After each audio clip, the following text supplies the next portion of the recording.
This friendly and short introduction, and indeed I can confirm the topic you have chosen today is an absolutely important one, and you have not lost any time to discuss it just now. In a period where public finances all over Europe are put under heavy pressure, and the policy debate on the EU budget will inevitably lead to some tensions.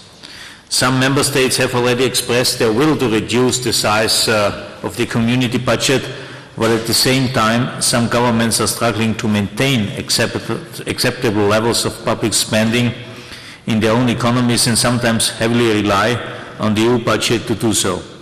Obviously, cohesion policy is at the forefront of that debate. Indeed, in the last financial perspective, cohesion policy represented more than 1/3 of the community budget, being the second policy in importance after the common agricultural policy, at least from a financial perspective. For some member states, the financial resources channeled by the structural and cohesion funds in their economies represent almost 4% of their GDP, or more than 8% of their public expenditure.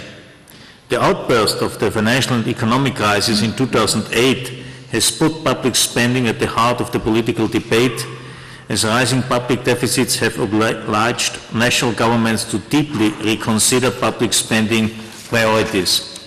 At the same time, it's needed to preserve public spending in areas which are directly conditioning our growth prospects and our future capacity for fiscal consolidation. Accordingly, the following principle will strongly guide the elaboration of the future community budget. The need to deliver key policy priorities. The EU budget will be the main instrument to deliver the Europe 2020 strategy for smart, sustainable and inclusive growth. The need to have a genuine EU value added. The EU budget must finance EU actions that member states and regions cannot finance themselves, or where it can secure better results. It must be results-driven. Spending programs must have a real impact, and incentives and checks must be in place to ensure that spending fulfills its real purpose. And finally, it must be the expression of the EU solidarity. This is especially true given the increased economic diversity which followed the two last enlargements. In fact, the reforms proposed for shaping the future cohesion policy are completely in line with these principles underlying the EU budget. First, cohesion budget will be a key delivery mechanism of the Europe 2020 strategy.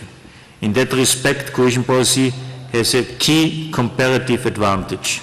Indeed, it responds to one of the key lessons we learned from the Lisbon strategy, that policies designed far away from firms and people face problems of implementation. Second, even if it will cover the whole European Union, cohesion policy will continue to concentrate its support on the poorest member states and regions of the Union, thereby responding both to the need to support policy interventions with a high EU value added and to promote the principle of EU solidarity. Third, the proposed reform will reinforce the effectiveness of the policy.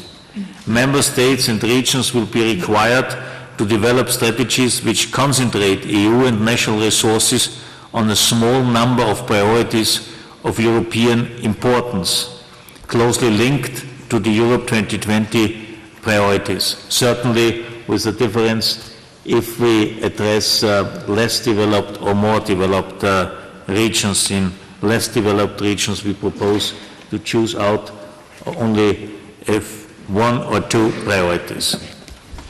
Such a system would oblige member states to prioritize investment and orient it toward growth-enhancing areas. We also agreed to introduce a system of conditionality and incentives meant to encourage structural reforms in member states by providing funds to progress in areas directly linked to the operation of the policy.